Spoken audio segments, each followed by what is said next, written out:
It's actually quite difficult to think back to a time before 2010 when I was awarded a fellowship. I'd been working at Equal Arts in Gateshead for 15 years, plugging away, developing fairly small arts projects with older people and artists, working in care homes, community centres, libraries. I know that there are many people in this room who share that history and remember what it was like before Baring Foundation took up this work and the Churchill Fellowships came into being for us. I remember people not understanding what you did when you go to parties and talk about working in care homes doing arts work. I remember the Arts Council being incredibly disparaging about this work. But what's fascinating is since that time things have changed. When I was awarded a fellowship, it enabled me to spend time seeing some great work and also some mediocre delivery. And I think that's something that will be interesting to everyone in the room, that it's not just the best you'll see. You'll have a chance to see things that you think, well, actually, we might do that better. And I think that's an important point to take back and really reflect on, because it's about our learning about what other people do and about what we do. This is a fantastic group of elder dancers in Washington who I visited and had the most amazing relationship with. I know some of you also danced with them.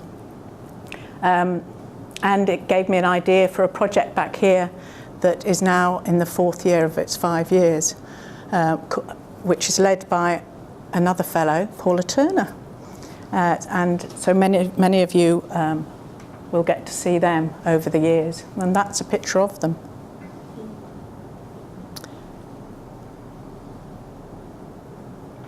I met some amazing people who really got it. A neuroscientist sick of explaining to his patients newly diagnosed with frontotemporal dementia that despite the evidence of enhanced creativity, there were no arts programmes for them to be referred to. It gave me great confidence having the Churchill Fellowship, as I'm sure it will you, and it opened lots of doors. So now the field's much bigger. As David was saying, there's so much going on here.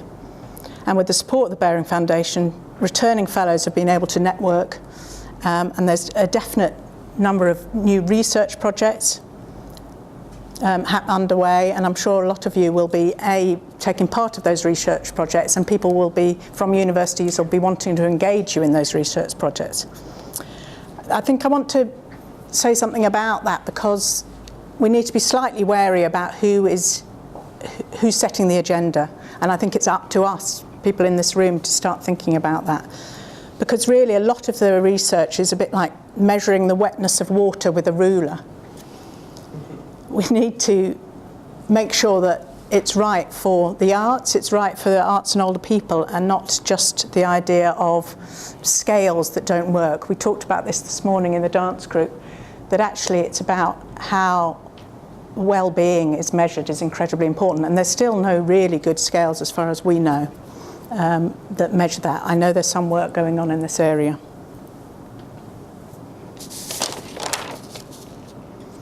I'm particularly interested in how the delivery and participatory projects affects artists in this area of work, because I actually think this is a growing field, and we're the people who deliver the work need to build on the history of each other and share practice, because otherwise the actual delivery isn't going to be great. It's going to be mediocre, and then actually it's not going to be as good for the people that we work with.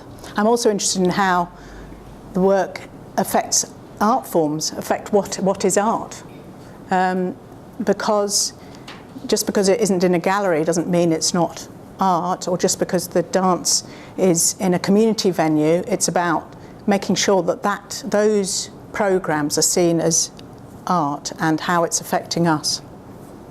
So anyway, I'll be quick because I know we've got a few other speakers. Equal Arts now works with 30 artists a year. Last year we worked in 52 care homes. We've been developing an exchange with Dutch artists, and we're going to be involved in Long Live Arts in May. We're also working with 7 arts venues in the north, developing their offer for people with dementia, particularly out and about in the community. So really make the most of your fellowship, those who are about to go, and we'll keep talking.